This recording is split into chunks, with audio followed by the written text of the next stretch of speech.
Hi everybody, welcome back to our channel. My name is Miss Suvi, and if you didn't already know, it is Girls Inc. Week. So if you've been watching the YouTube videos we've been posting this week, you probably already know what the theme is for this Girls Inc. Week. If you haven't been, which you definitely should be, but if you haven't been, I will tell you now. It is She Leads, Inspired and Engaged in Civic Life. So civic life is about bettering our communities. It can include things like activism, volunteering, public service, and voting. And while it might not seem like it revolves around it, science can actually be really important to our civic life. While civic life might seem like it has a lot to do with social issues, STEM can also serve as a solution to communal problems. Think about some issues many communities are facing. The first thing I think of are environmental. Pollution, climate change, water scarcity, a lot of these issues can be solved with science. I want you to stop and brainstorm a couple easy things that you could do to help the environment. One thing I like to do is compost. Composting helps keep foods that are biodegradable out of landfills. While plant matter decays in landfills, it produces methane gas. This is a really harmful greenhouse gas that is getting into the air that we all breathe. You could do your part by composting your plant waste or working with your community to create a compost for everyone to use.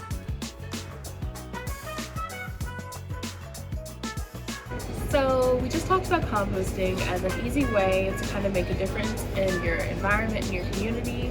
And while a community compost would have to be a lot larger, I'm going to show you a way that you can make a small jar compost out. So all you'll need is a glass jar. I just use a pasta sauce jar with a hole at the top. So definitely don't do this on your own. Have your parents help you with it. But I just made the hole using a screwdriver and a hammer. We're gonna use some scissors to chop up the stuff that we're composting, some soil, and then some items that are compostable that you can just get in your kitchen.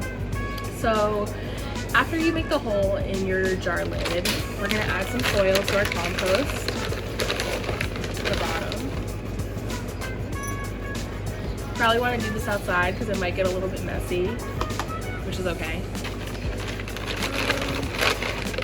We don't want to fill it all the way to the top because we're hoping to add more, but just a little bit at the bottom will do. And then we're going to add some of our compostable things.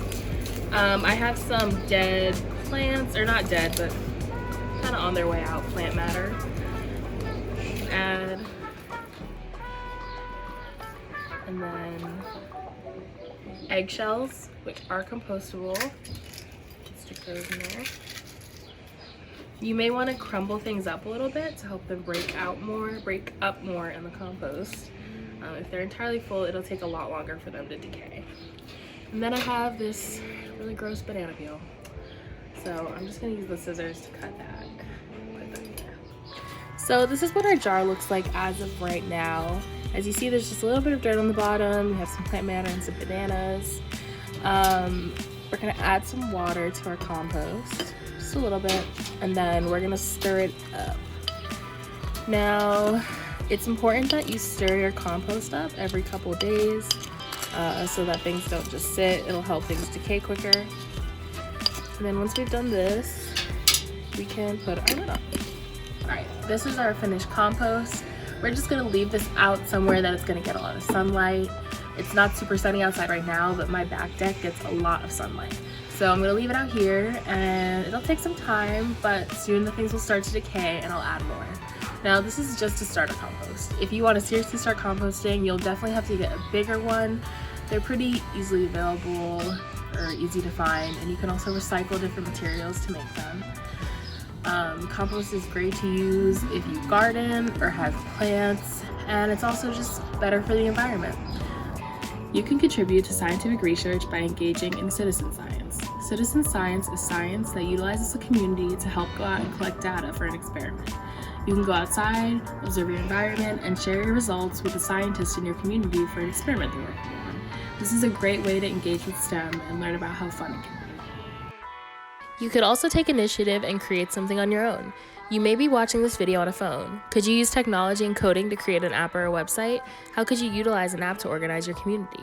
What features would your app have that could connect people to solve specific issues? Are the laws being put in place by your representatives supported by science and beneficial to everyone? And how could you use social media to help your cause? There is always a way to use your knowledge of science to better your community. And you guys watching this right now are our world's future scientists, engineers, and mathematicians. And you are going to use the things that you learn along the way, whether it's in school, out of school, or at Girls Inc., to help solve our world and our community's problems. And even though that might feel like a long way off, you're still able at any age to work to be civically engaged and better your community now. And you can do that with STEM.